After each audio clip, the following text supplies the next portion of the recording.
तर देशात परीक्षा सुरू झाली की विद्यार्थ्यांपेक्षा जास्त टेन्शन हे आता पेपरफुटीच्या बातम्यांचं असतं. जवळपास प्रत्येक मोठ्या परीक्षेआधी किंवा परीक्षेदरम्यान पेपर फुटण्याच्या घटना समोर येत आहेत. उद्या होणाऱ्या टीईटी परीक्षेआधीच पेपर फुटल्यामुळे परीक्षा रद्द करण्यात आली आहे. पेपरफुटी प्रकरणातील मुख्य आरोपी फरार असून तिघांना अटक करण्यात आली आहे. तसंच गुन्हा दाखल करून तपासाला सुरुवात झाली आहे. टीईटी पेपरफुटी प्रकरणी राज्य सरकार देखील ॲक्शन मोडवर आलं आहे. मुख्यमंत्री फडणवीसांनी ठाण्याचे सहआयुक्त पंजाबराव उगलेंच्या अध्यक्षतेखाली एसआयटीची घोषणा केली. फडणवीसांनी पोलीस महासंचालकांना फोन करून कठोर कारवाईचे आदेश दिले. तसंच शिक्षण मंत्री दादा भुसेंशी देखील फोनवरून संवाद साधला. सरकार दरवेळी पेपरफुटी रोखण्याचे मोठमोठे दावे करतं, पण प्रत्येक वेळी दावे फोल ठरतात. त्यामुळे पालक आणि विद्यार्थ्यांचा संताप होणं स्वाभाविक आहे. भिवंडीसारख्या शहरामध्ये जरी प्रश्नपत्रिका सापडत असेल त्याला जबाबदार कोण आहे? आता शिक्षकांसुद्धा हे भावी शिक्षक सुद्धा हे पेपर फुटल्यामुळे आत्महत्या उद्या होतील का याची भीती आमच्यासारख्या युवक कार्यकर्त्याला वाटते. एमबीबीएस झालेल्या डॉक्टराला तुम्ही 15 वर्षांनी अजून एकदा एमबीबीएस ची परीक्षा द्यायला लावा, तो होऊ शकतो का पास? आयपीएस झालेल्याला तुम्ही आयपीएस ची एक्झाम द्यायला लावा, तुम्ही पास होऊ शकतो का? नाही.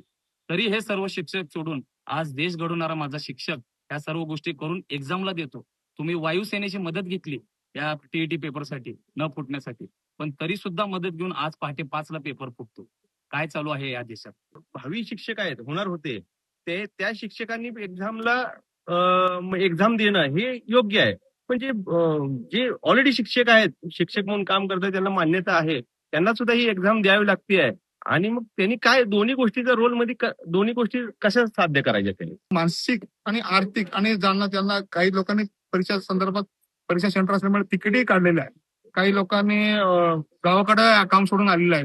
मग त्यांचं आर्थिक कोंडी आणि मानसिक कोंडी या ठिकाणी आपल्याला दिसून येते. आमच्याकडे परिस्थिती अशी आहे, आमचे एक शिक्षक आहेत, त्यांच्या मुलांचा पेपर फुटला.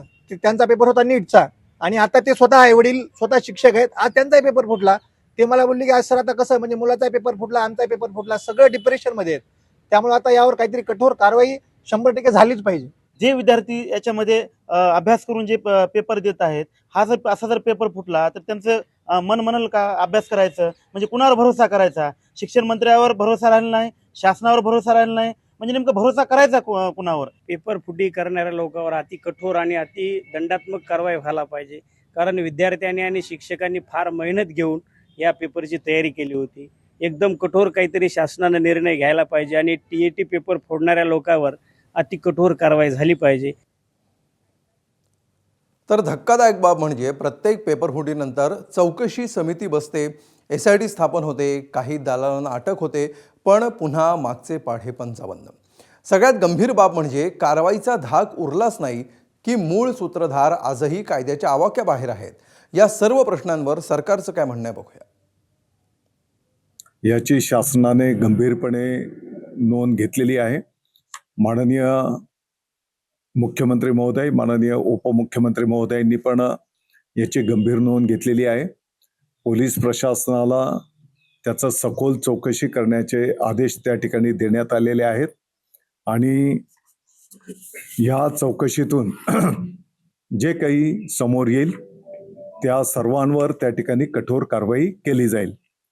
काल मात्र काही अनोळखी इस्मांकडे अशा पद्धतीचे पेपर आढळून येत असल्याची माहिती भिवंडी परिसरातल्या पोलिसांना त्या ठिकाणी मिळाली. तात्काळ आमच्या गृह विभागाच्या भिवंडी पोलिसांनी त्या इसमांना त्या ठिकाणी पकडलं आणि सदर पेपर हा टीईटी संबंधित जो महाराष्ट्र राज्य शिक्षा परिषदेने तयार केला होता त्यांचाच आहे का हे शिक्षण विभागाच्या अधिकाऱ्यांसोबत कन्फर्म केलं. ती माहिती त्या ठिकाणी प्राप्त झाली. ही परीक्षा पारदर्शक पद्धतीनं होण्याकरिता उद्याची टीईटी परीक्षा ही रद्द करण्यात आलेली असून ही पुढे ढकलण्यात आलेली आहे आणि पारदर्शक पद्धतीनंच ही परीक्षा यानंतर घेण्यात